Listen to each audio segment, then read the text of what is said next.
Coucou tout le monde, bienvenue sur notre chaîne YouTube Viens chez moi, écoutez prête l'oreille, je suis Vaya Priar et je suis heureuse de pouvoir vous retrouver pour cette deuxième vidéo de la semaine dans notre étude des Doctrines et Alliances, sections 135 et 136. Dans notre première vidéo, nous avons étudié la section 135 et notamment l'événement du martyre du prophète Joseph Smith. Et j'espère, chers frères et sœurs, que vous avez pris le temps de lire cette section, de lire tous les enseignements qui sont en rapport avec cette section et que votre témoignage a été fortifié concernant notre prophète Joseph Smith et que vous avez pu, en cette semaine de Thanksgiving, éprouver de la reconnaissance pour tout ce qu'il a pu accomplir, pour tout cet héritage de paroles, d'écriture et d'enseignements qu'il nous a laissé avant de mourir et pour toute sa vie qu'il a sacrifié, qu'il a engagé pour permettre le rétablissement de l'évangile de Jésus-Christ et le rétablissement de son Église sur terre et à travers différentes alliances et ordonnances qui sont devenues possibles. Et nous avons vu dans notre première vidéo, dans notre étude de la section 135, que le prophète Joseph Smith nous a laissé un héritage de paroles.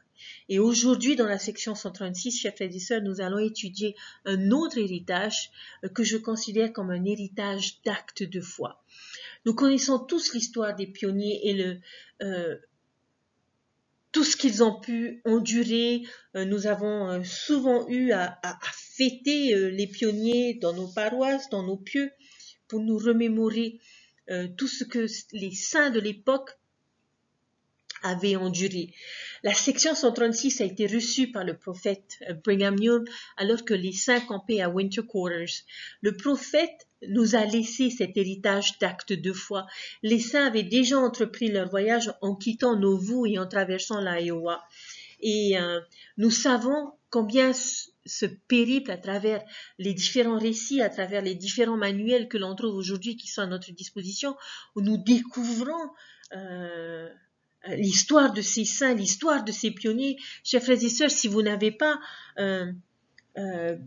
pu lire une partie ou lire en entier le livre Les Saints, je vous invite à le faire, chers frères et sœurs, parce que l'on découvre dans les moindres détails les différentes expériences vécues par ces saints dans ce périple qui a été pénible et douloureux pour ces saints de l'époque, qui avaient un fort témoignage et qui croyaient en leur prophète, qui croyaient en le Seigneur, qui croyaient aux promesses que le Seigneur leur avait faites.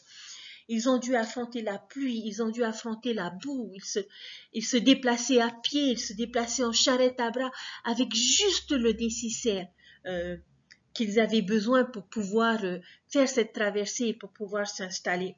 Et lorsque le prophète reçoit cette section 136, il s'apprête à passer et à vivre le plus rude hiver qu'ils aient jamais connu, dans des conditions vraiment pénible et difficile. Et le prophète a reçu cette révélation pour le reste de leur expédition jusque dans la vallée du lac Salé. Dans la section 136, peut-être considérée comme une écriture, une instruction de voyage. Un voyage, chers frères et sœurs, que je vous invite à découvrir dans la section 136 et pouvoir ainsi la comparer avec notre voyage personnel dans cette vie, pouvoir faire la comparaison de ces deux histoires, de ces deux récits entre la leur et la nôtre. Et d'ailleurs, lorsque l'on regarde dans la section 136, au verset 22, le Seigneur dit ceci: « Je suis celui qui a fait sortir les enfants d'Israël du pays d'Égypte et mon bras est étendu dans les derniers jours pour sauver mon peuple d'Israël. » Il compare ce périple et ce voyage qui allait être accompli par les saints à celui des enfants d'Israël qu'il avait fait sortir d'Égypte. Et notre étude aujourd'hui, chers frères et sœurs, va nous permettre de découvrir quelques instructions spirituelles que nous pouvons apprendre et que nous pouvons recevoir, et surtout des instructions qui ont aidé les saints de l'époque à garder, à fortifier leur foi malgré les difficultés, et qui leur a permis en quelque sorte d'atteindre la terre promise, d'atteindre ce lieu que le Seigneur avait préparé pour les saints. Et ces instructions je suis persuadée, chers frères et sœurs, peuvent également nous aider aujourd'hui. Certains versets vont vous parler, d'autres non. Tout dépendra de où vous vous situez dans votre voyage aujourd'hui. Mais si vous prenez le temps d'étudier cette section 136, je suis persuadée que vous allez pouvoir retrouver des instructions que vous pourriez avoir besoin aujourd'hui dans les circonstances que vous vivez aujourd'hui et que vous pourrez connaître la volonté de notre Père Céleste à votre égard dans ce périple par lequel vous passez actuellement. Cela serait difficile et prendrait beaucoup trop de temps si je devais revenir sur chacune de ces instructions. Donc, je n'ai fait pour aujourd'hui que la sélection de quelques expressions qui m'ont beaucoup touchée et qui m'ont beaucoup parlé.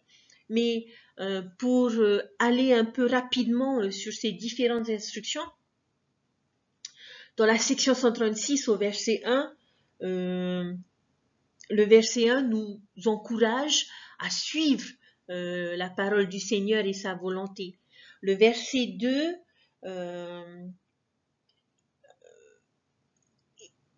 l'instruction que le Seigneur leur donne est qu'ils fassent la promesse de garder tous les commandements.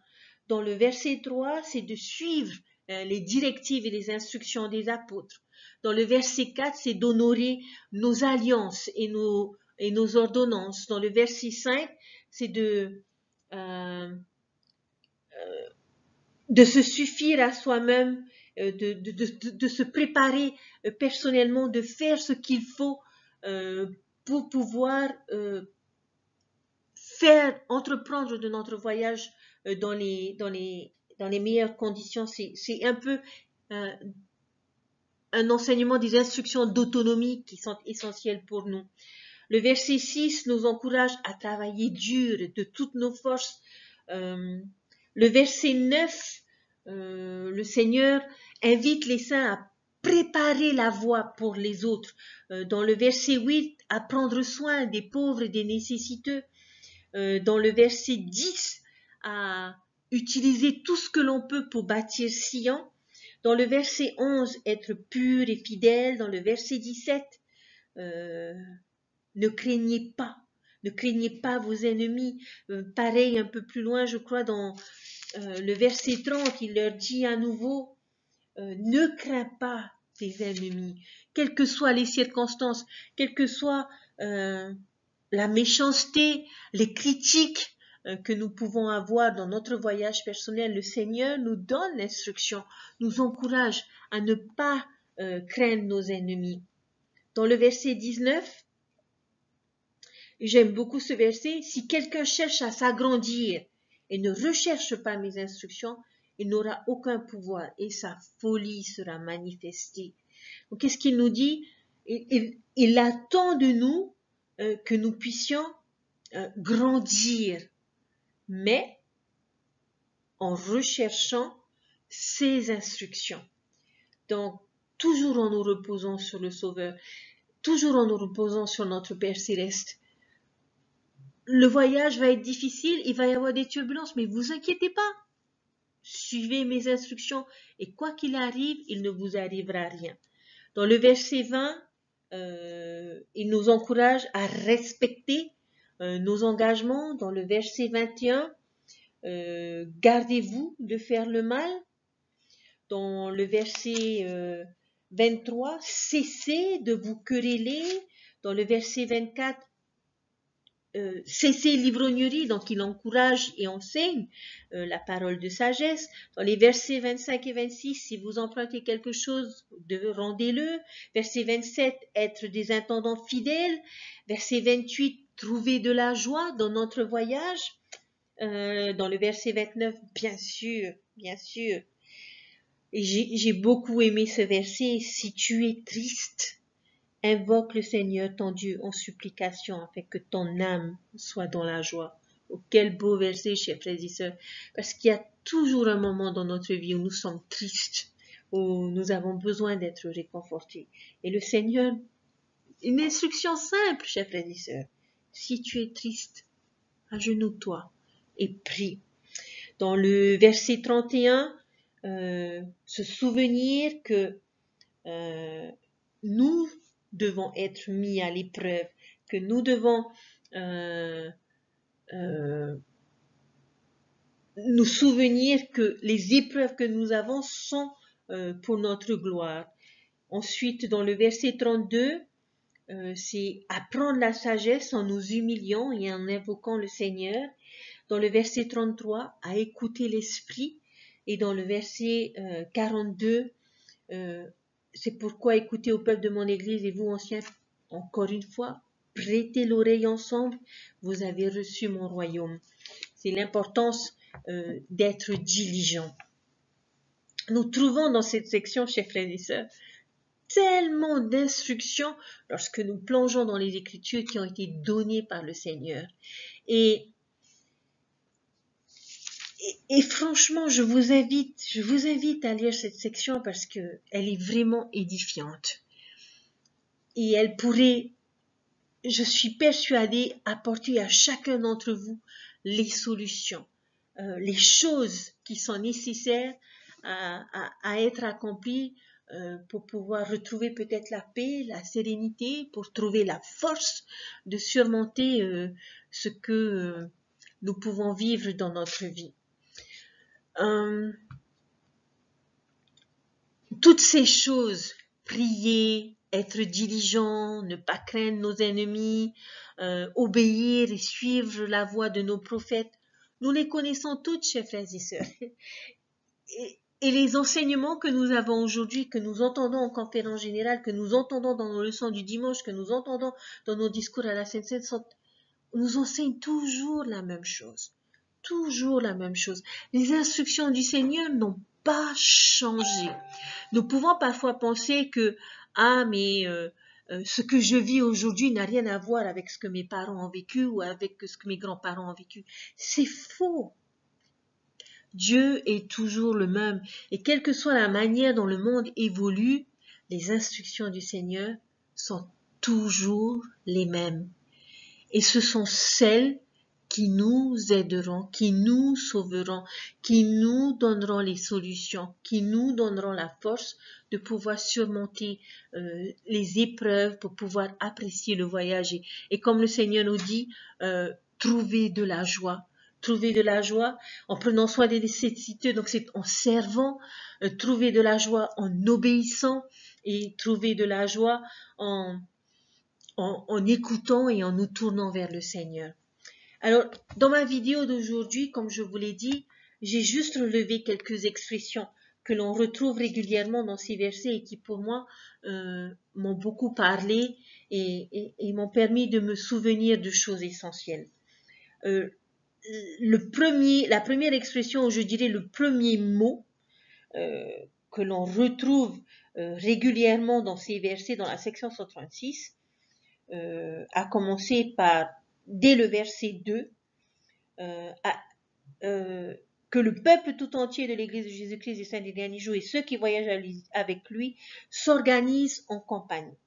Que les compagnies s'organisent, verset 2. Et ensuite, verset 5, que chaque compagnie se munisse de tous les attelages. Verset 6, lorsque les compagnies seront organisées, que chaque compagnie. C'est un mot qui revient régulièrement. Et me direz-vous, mais ça va, c'est normal. Le Seigneur leur demande de s'organiser et de former des compagnies de manière à pouvoir être organisées et de pouvoir peut-être avancer plus facilement. Oui, c'est vrai. C'est vrai que c'est peut-être un mot qui serait en rapport avec une organisation de manière à pouvoir faciliter le suivi et faciliter le voyage. Mais moi, ce que j'ai compris dans ce verset, chers frères et sœurs, c'est que le Seigneur veut nous faire comprendre que les saints ne devaient pas voyager seuls, mais qu'ils devaient être organisés en compagnie. Pourquoi? C'est une question de discipline? C'est une question d'ordre? Peut-être. Mais je pense sincèrement que pourquoi est-ce que le Seigneur a demandé une telle organisation? Parce qu'il sait, et nous le savons également, qu'il y a de la force dans le nombre. Si nous voulons que notre voyage, chers frères et sœurs, dans cette condition mortelle, soit un succès, Nous devons nous assurer d'être dans la bonne compagnie et de rester proche de toutes ces personnes qui font partie de notre compagnie. Alors, qu'est-ce que cela engendre pour nous? Eh bien que nous devons être prudents dans le choix de notre compagnie. Beaucoup de personnes, malheureusement, et notamment nos jeunes, s'éloignent du chemin des alliances à cause de leurs amis. Faisons attention dans nos choix. Nous avons plus de chances d'arriver dans la terre promise, qui est la vie éternelle, si nous voyageons avec les bonnes personnes. Alors, dans les choix que nous devons faire chaque jour, il y a peut-être deux questions importantes que nous devons nous poser. La première est, où est-ce que je veux aller? Ou peut-être plus précisément, je dirais, où dois-je aller? Et la deuxième question que l'on devrait se poser, avec qui dois-je aller? Qui m'aidera à atteindre cet objectif et cette destination finale? Nous devons décider de l'endroit où nous voulons aller. Et je souhaite, chers frères et sœurs, que cette destination finale que vous avez choisie, c'est la vie éternelle, c'est le royaume céleste, c'est le royaume de Dieu. Et pour ce faire, nous devons choisir les personnes qui nous aideront à atteindre cet objectif, à atteindre cette destination. Pourquoi? Parce que ce sont ceux qui iront dans la même direction que nous. Et ce sont ceux qui seront à nos côtés et qui nous motiveront, qui nous rappelleront que le bout du tunnel est bientôt arrivé et qui nous encourageront pendant tout le voyage. Ne cherchons pas à nous entourer de personnes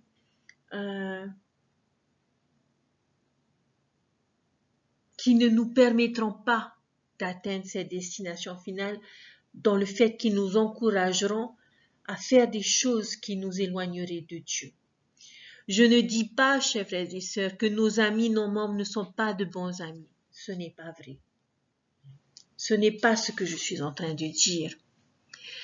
Mais l'on dit d'un ami qu'un véritable ami n'est pas quelqu'un qui me laisse tel que je suis. Mais un véritable ami m'aide à devenir meilleur. Alors si nous avons des amis, même non membres, ceux qui ne sont pas membres de l'Église, qui nous encouragent à persévérer sur le chemin des alliances, qui nous rappellent nos principes parce qu'ils nous connaissent et parce qu'ils connaissent nos principes, chérissons ces amis. Parce que ce sont des personnes qui nous aideront à pouvoir atteindre notre destination finale. Mais que ce soit dans un service militaire ou que ce soit dans une organisation, je pense que l'on aura toujours une préférence pour la meilleure compagnie. Alors, chers frères et sœurs, d'après vous, quelle serait la meilleure compagnie? Ce serait celle où se trouve notre prophète et nos apôtres, que nous serons décidés à suivre les instructions, à écouter ce qu'ils ont à nous dire. Et ne soyons pas de ceux qui s'engagent dans une compagnie et parce qu'on me demande trop, je change de compagnie. Chers frères et sœurs, soyons persévérants. Persévérons dans nos engagements, persévérons dans nos objectifs, persévérons même si parfois les tâches que l'on nous donne sont difficiles. Mais ces difficultés, ce voyage, ces efforts en vaudront réellement la peine. Parce que lorsque nous arriverons comme ces enfants d'Égypte, comme Léhi et sa famille, lorsque nous arriverons à la terre promise, combien notre joie sera grande. Le deuxième mot que j'ai souligné dans mes écritures est le mot direction. Ce qui va avec le choix de notre compagnie. Si nous voulons que notre voyage soit un succès, nous devons nous assurer de suivre les bonnes directions et notamment la direction de notre prophète et des 12 apôtres. Ne nous reposons pas sur le monde, sur les médias, sur les réseaux sociaux. si nous gardons les yeux fixés sur nos dirigeants, nous ne pourrons pas nous égarer, nous ne pourrons pas être séduits par ces voies du monde. Une autre expression également que j'aime beaucoup et que l'on trouve dans le verset 10, lorsqu'il dit que chacun use de toute son influence et de tous ses biens pour déplacer ce peuple vers le lieu où le Seigneur situera un pieu de Sion. Ce peuple. C'est une façon de mettre à nouveau l'accent sur l'unité. Le verset 10 ne nous dit pas d'utiliser toute notre influence pour se retirer, mais que ces personnes se déplacent vers ce lieu que le Seigneur a préparé pour eux. Nous devons tous travailler, chers frères et sœurs, pour le bien-être de tous. Et c'est ce que l'on découvre dans les versets 6 à 10. Je viens de lire le verset 10, mais écoutez les versets 6. Lorsque les compagnies seront organisées, qu'elles se mettent de toute leur force au travail pour faire les préparatifs pour ceux qui doivent demeurer. Verset 7. Que chaque compagnie avec ses capitaines et ses présidents décide combien peuvent partir au printemps prochain. Ensuite, choisissez un nombre suffisant d'hommes valides et habiles pour prendre des attelages, des semences et des instruments aratoires pour aller en pionnier préparer les semailles du printemps. Verset 8. Que chaque compagnie prenne en charge, en proportion de sa part, les biens des pauvres, les veuves, les orphelins et les familles de ceux qui sont partis à l'armée, afin que les cris de la veuve et de l'orphelin ne montent pas aux oreilles du Seigneur contre ce peuple. Verset 9. Que chaque compagnie prépare des moissons et des champs pour cultiver du grain pour ceux qui vont rester en arrière cette saison-ci. Telle est la volonté du Seigneur concernant son peuple. Tous devaient travailler pour le bien de tous. On leur a donné des instructions qu'ils devaient mettre toute leur force au travail, qu'ils devaient faire les préparatifs pour ceux qui allaient arriver, pour ceux qui viendraient plus tard et qui les rejoindraient. Et ceux qui partaient en premier devaient en quelque sorte tout préparer pour ceux qui allaient arriver. Est-ce que vous pouvez un moment imaginer que l'on vous demande de construire une maison, mais dans laquelle vous n'habiterez pas. Mais c'est tous les efforts et tout le travail pour construire une maison pour quelqu'un qui va arriver plus tard et dans laquelle il devra s'installer. Pouvez-vous imaginer toute une journée à travailler dans des champs, à semer des semences, que ce soit de fruits et de légumes, pour que la récolte puisse être pour le profit de d'autres personnes qui vont arriver. Chers frères et sœurs, je pense que ce serait Dieu pour nous d'accepter de tels défis, de telles demandes de la part du Seigneur, de travailler, de donner tout ce que nous avons, de partager tout ce que nous avons pour les autres. Ils ont préparé la voie pour ceux qui allaient arriver et ils devaient prendre en plus de cela soin des pauvres, soin des nécessiteux, soin des veuves, prendre soin de ceux qui étaient moins bénis en quelque sorte. C'était pas juste s'occuper de soi. Ils ne devaient pas chercher à s'agrandir, ils ne devaient pas convoiter, ils devaient respecter leurs engagements. Et les uns vis-à-vis des autres, et devaient cesser de se quereller et dire du mal des uns des autres. Ce sont des instructions qui sont bien précises et qui sont données par le Seigneur pour que les saints puissent réaliser cet objectif final qui était d'atteindre la terre promise, et notamment les régions dans la vallée du lac Salé, où se situe aujourd'hui le siège même de l'Église. Chers frères et sœurs, lorsque nous allons au temple, nous faisons alliance concernant la loi de consécration. Nous avons vu à plusieurs reprises dans nos écritures, dans notre étude des doctrines et alliances, l'importance de cette loi de consécration. Et c'est ce que ces saints de l'époque ont fait. Ils devaient travailler pour les autres. Ils devaient donner pour les autres. Ils devaient s'occuper des autres. Ils devaient en quelque sorte s'oublier. Est-ce qu'il en est la même chose de nous aujourd'hui, chers frères et sœurs? Oui. Nous faisons exactement la même chose. Peut-être pas dans les mêmes conditions aussi difficiles qu'eux, mais nous le faisons. À quel moment le faisons-nous, chers frères et sœurs? Lorsque nous payons notre dîme, lorsque nous payons nos offrandes de jeûne. Nous donnons de ce que nous avons pour que d'autres puissent en bénéficier et trouver de la joie, du réconfort et un sentiment de bien-être.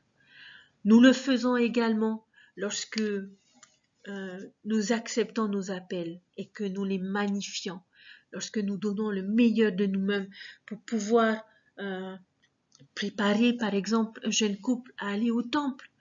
C'est tout ce travail que nous mettons dans l'œuvre du Seigneur qui sont ces actes de foi, qui sont ces actes d'obéissance que le Seigneur avait encouragé les saints de l'époque à fournir et à faire pour pouvoir atteindre leur destination finale dans les meilleures conditions. Chers frères et sœurs, le Seigneur n'attend pas de nous des choses extraordinaires. Tout ce qu'il attend de nous, c'est que nous puissions donner le meilleur de nous-mêmes et que chaque fois que l'occasion se présente, que nous puissions nous saisir des opportunités pour pouvoir bénir la vie des autres. Et vous savez quoi, chers frères et sœurs? En bénissant les autres, nous sommes bénis par le Seigneur parce que nous avons accepté d'être ses mains, d'être son cœur, d'être ses pieds et d'avoir pu à notre façon subvenir aux besoins des autres, aider les autres à s'édifier et à s'établir dans cet évangile et dans cette église.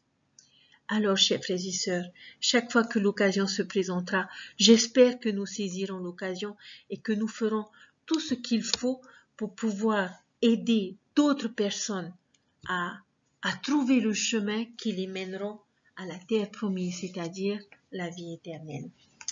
Une dernière chose qui m'a fait sourire dans cette section, ce sont les versets 28 et 29 et qui disent ceci. Si tu es joyeux, loue le Seigneur par le chant, par la musique, par la danse et par une prière de louange et d'action de grâce. Si tu es triste, invoque le Seigneur ton Dieu en supplication, afin que ton âme soit dans la joie. Loue le Seigneur par le chant, par la musique, par la danse. Un voyage difficile, chers frères et sœurs, ne doit pas nous rendre tristes. La musique, chanter, rendre grâce peut alléger les fardeaux que nous avons sur nos épaules et peut nous remotiver dans nos efforts. En tant que membre de l'Église, j'estime que nous avons toutes les raisons d'être les gens les plus heureux sur terre parce que nous avons l'Évangile et nous pouvons, le Seigneur nous l'enseigne dans cette section, nous pouvons trouver de la joie, quelles que soient les circonstances et les défis que nous pouvons avoir dans notre vie. Les choses, si nous arrivons à voir les choses positivement, elles nous paraîtront beaucoup plus faciles. Nous pouvons communiquer avec ceux qui sont loin de nous aujourd'hui. Nous avons des facilités que les saints de l'époque n'avaient pas. Malgré le fait que certains membres de leur famille soient séparés par la distance, nous avons les réseaux sociaux qui nous permettent, malgré les distances, de rester proches et d'avoir régulièrement des nouvelles de nos proches. Chers frères et sœurs, la vie est belle malgré les moments difficiles. Et si nous suivons les instructions du Seigneur, comme les pionniers se sont efforcés de suivre, malgré la boue, malgré la pluie, malgré le froid, malgré la perte d'être cher, nous pourrons arriver à la terre promise sains et saufs. Chers frères et sœurs, c'est sur ces choses que je vais arrêter mon enseignement aujourd'hui, parce que je voudrais sincèrement que vous puissiez vous plonger dans ces sections et entendre les instructions que le Seigneur a à vous donner à chacun de vous, individuellement et personnellement. Et j'ai le témoignage que ces versets vous parleront d'une façon ou d'une autre et que vous connaîtrez la volonté du Seigneur par rapport à une question que vous lui avez posée, par rapport à une situation que vous lui avez exposée.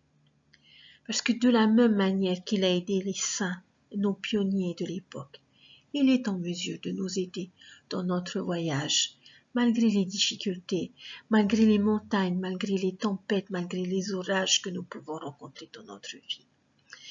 Et je veux finir sur cette belle note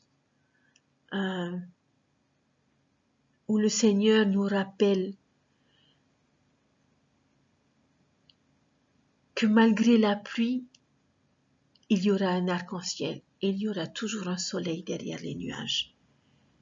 Et que malgré les difficultés, nous pouvons et nous devrions éprouver de la joie parce que nous avons l'évangile de notre Sauveur Jésus-Christ dans notre vie qui peut nous réconforter, qui peut nous sauver, qui peut nous motiver, qui peut nous encourager, et qui peut nous fortifier. Alors je nous invite, chers frères et sœurs, à lire ces instructions, à savoir ce que le Seigneur a à nous dire, à suivre ces instructions à la lettre, de manière à pouvoir apprécier le voyage et arriver sain et sauf dans le royaume de Dieu.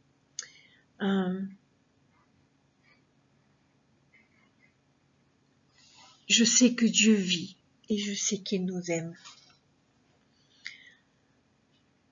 En cette semaine de Thanksgiving, j'aimerais exprimer, chers frères et sœurs, ma reconnaissance pour tous ces exemples que nous découvrons, que nous apprenons et redécouvrons dans les Écritures. Je suis reconnaissante pour cet évangile que nous avons. Je suis reconnaissante pour le Sauveur qui a accepté de mourir pour chacune de nos imperfections. Je suis reconnaissante pour le prophète vivant qui nous enseigne et qui continue à nous faire part de la volonté de notre Père Céleste et des instructions pour chacun de ses enfants. Je suis reconnaissante pour les commandements du Seigneur qui me protègent et qui me gardent en sécurité. Je suis reconnaissante pour le temple que nous avons la bénédiction d'avoir ici en Polynésie française, de manière à pouvoir trouver la force et la protection nécessaire dont nous avons besoin pendant notre voyage dans cette condition mortelle. Nous avons, à travers ces deux sections, vu le bel héritage que le Seigneur nous a laissé à travers le prophète Joseph Smith, Hyrum Smith et à travers l'histoire des pionniers que je vous invite à découvrir si vous ne la connaissez pas encore. Et c'est un héritage que nous devons toujours garder en mémoire parce que beaucoup de sacrifices ont été faits. Et nous sommes en mesure de faire également des sacrifices aujourd'hui à notre portée, à notre niveau, selon nos circonstances. Les instructions du Seigneur, que ce soit pour les enfants d'Israël, que ce soit pour la famille de Léhi, que ce soit pour les pionniers ou que ce soit pour nous, n'ont pas réellement changé. Elles sont toujours les mêmes. Et je veux croire que si nous les suivons, nous pouvons atteindre notre destination en nous efforçant d'être le plus fidèle à ses instructions, en étant obéissant. Dieu vit et Dieu nous aime. Je ne cesserai jamais de vous le répéter, chers frères et sœurs. Et je prie que vous en ayez le témoignage, que vous puissiez savoir que Dieu vous aime individuellement.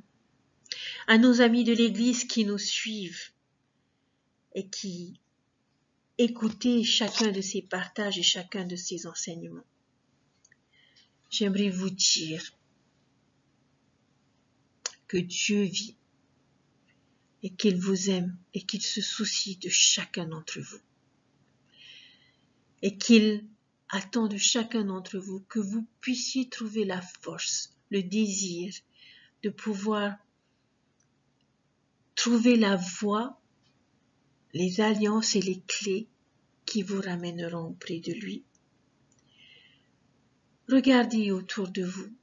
Le Seigneur a placé des personnes dans votre vie pour vous aider dans vos choix. Comme les instructions du Seigneur, choisissez la bonne compagnie et vous trouverez de la force et beaucoup de joie. Je sais que l'Église de Jésus-Christ est sainte des derniers jours est l'Église de Dieu sur la terre et qu'à travers ses alliances et ses ordonnances, nous pouvons être sauvés et retourner vivre en la présence de Dieu. Sachez, chers frères et sœurs, que je vous aime. Lisez, méditez, apprenez et découvrez ces choses merveilleuses que le Seigneur nous a laissées, cet héritage précieux que nous avons. Je vous laisse toutes ces choses au nom de Jésus-Christ. Amen. Je vous souhaite une bonne étude, une bonne découverte, une bonne fin de semaine. Sachez que je vous aime et je vous dis à très bientôt. Bye.